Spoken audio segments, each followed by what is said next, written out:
You didn't decide how your day started today. It was decided for you. Before you fully woke up, your environment was already adjusting.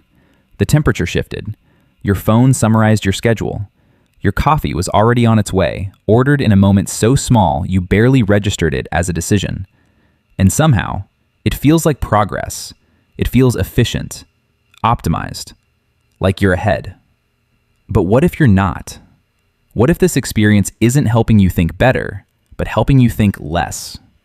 Because what you're experiencing is not just convenience, it's a system designed to remove friction so completely that you no longer notice when you're making decisions at all.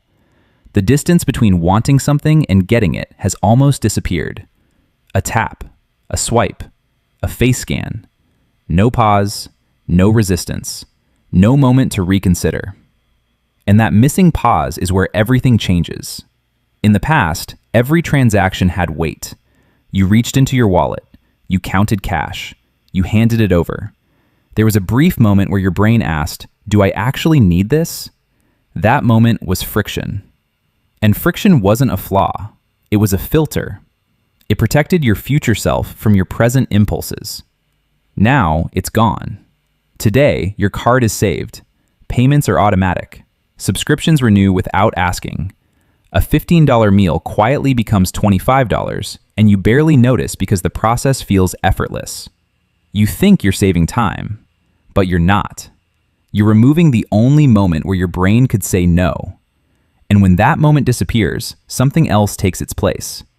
Frequency. Because the easier something is, the more often you do it. Not because you need to, but because nothing is stopping you. This is the foundation of the frictionless economy. Not a side effect of technology, but a design. Built on one principle. If people don't have to think about spending, they will spend more. Every saved payment method, every one-click checkout, every buy now, pay later. These aren't just features, they are behavioral shortcuts. They bypass analysis and go straight to action. And your brain is perfectly vulnerable to this, because it wasn't built for this environment. For most of human history, energy was scarce. Your brain evolved to conserve effort, to choose the easiest path, to avoid resistance. That instinct kept you alive. Now it's being used against you. Because the system removes friction exactly where it increases spending. When you tap to pay, your brain doesn't register loss the same way as cash. The physical sensation is gone. The emotional signal is weaker. What remains is the reward. Fast, clean, effortless. And your brain learns from that. It starts associating spending with ease, with completion, with a small hit of satisfaction. Not because the purchase matters, but because the process feels good. This is the dopamine of now. You complete a transaction with zero resistance, and your brain rewards you for it, not for value, but for ease. And once that loop forms, it accelerates. Because now, you're not just buying things, you're buying the absence of effort. And that comes with a price. Not always visible, not immediate, but always there. We can call it the convenience premium. At first, it looks insignificant. A few dollars for delivery, a slightly higher price, a subscription too small to question. Individually, harmless. But they don't exist individually. They stack. A few dollars here, another there, a subscription you forgot, a fee you didn't question. You don't feel it in the moment, because it's designed to stay below your awareness. But over time, something shifts. You stop interacting with the process. You manage life through interfaces instead of participating in it. You don't go get the thing, you request it. You don't own the tool, you subscribe to it. You don't solve the problem, you delegate it. And slowly, your role begins to change, from participant to orchestrator. And that feels like progress, until you look at the numbers. Because every layer of convenience inserts a cost between you and reality. A cost that doesn't improve the product. A cost that exists because you chose not to engage. And when those costs repeat, they stop being small. They become structural. They reshape how your money flows. They quietly move your financial trajectory in a direction you never chose. To understand why this works, you have to look deeper. not at the system, but at yourself. This isn't just technology, it's biology. Your brain is not designed for infinite access and zero resistance. It's designed for scarcity, for trade-offs, for effort. Put that brain in a world where everything is instant and frictionless, and it doesn't adapt upward. It defaults. It chooses the easiest path, every time. Not because you lack discipline, but because the system aligns with your instincts. It offers solutions before problems, removes waiting, eliminates effort, smooths every edge of reality. And that's where the real shift begins. Because when there's no resistance outside, you lose resistance inside. Your tolerance for effort drops. Your willingness to pause disappears. Your ability to evaluate weakens. And slowly, your identity changes.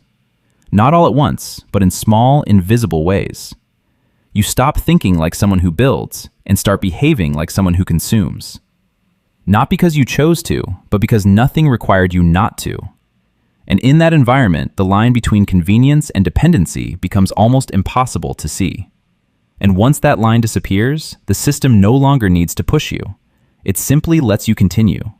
Because now your behavior isn't driven by choice, it's driven by design. You wake up, scroll, tap, confirm. Each action feels small, but each one carries direction. Your money moves more often with less awareness. You're not making one big decision, you're making hundreds of small ones. And the system is built to make sure they happen without resistance. To see the real impact, you have to stop looking at how it feels and look at the math. A $15 meal becomes $25 on a delivery app. It's just $10. It doesn't feel like much. But if you do that 3 times a week, that's $30. Over a year, that's more than $1,500. And now the number changes, because that $1,500 isn't just spent. It lost its future. Invested at a modest return, over 20 years, it becomes over $65,000. That $10 wasn't $10. It was $65,000. You just experienced it in pieces too small to notice. This is the friction tax, not a visible fee, but a pattern.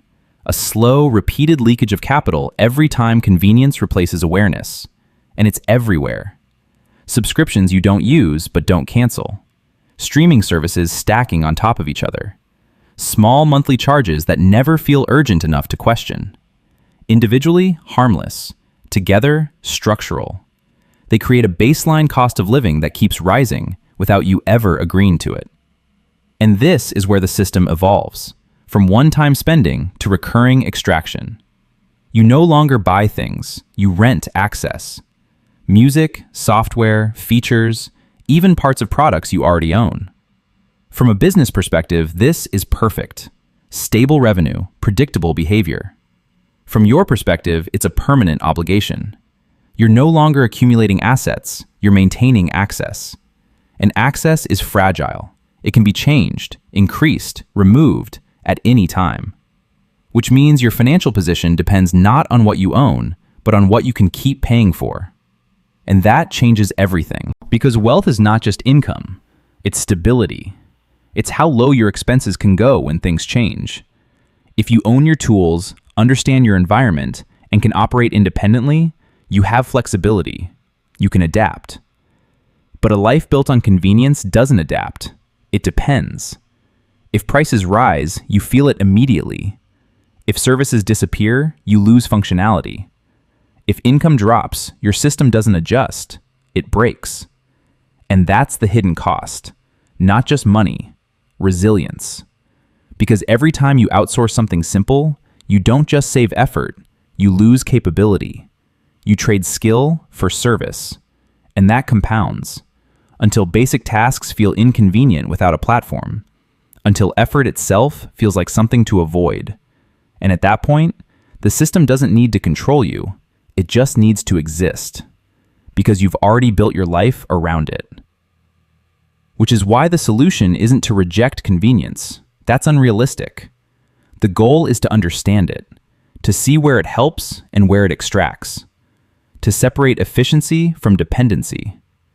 And that starts with something simple, reintroducing friction. Not randomly, but intentionally. What we can call good friction. Small barriers that bring awareness back. Deleting saved payment methods so you have to pause. Choosing pickup instead of delivery sometimes. Canceling what you don't actively use. Owning what you rely on. These don't feel powerful.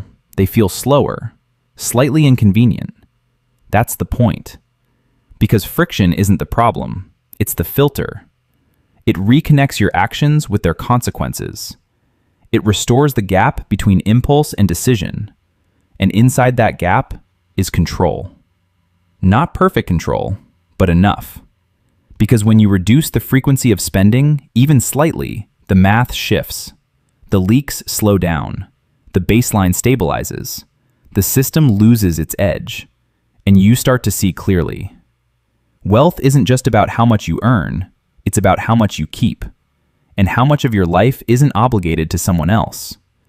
Because real wealth isn't a number, it's a structure. Where your expenses are intentional, your dependencies are limited, and your future isn't pre-committed to a system that profits from your inattention. As technology advances, convenience will only increase. Everything will get faster, smoother, more invisible. Which means the responsibility shifts back to you, to decide where friction belongs. Not as a burden, but as a boundary. Because in a world designed to make everything easy, choosing difficulty in the right places becomes control. And maybe the highest form of wealth you can build.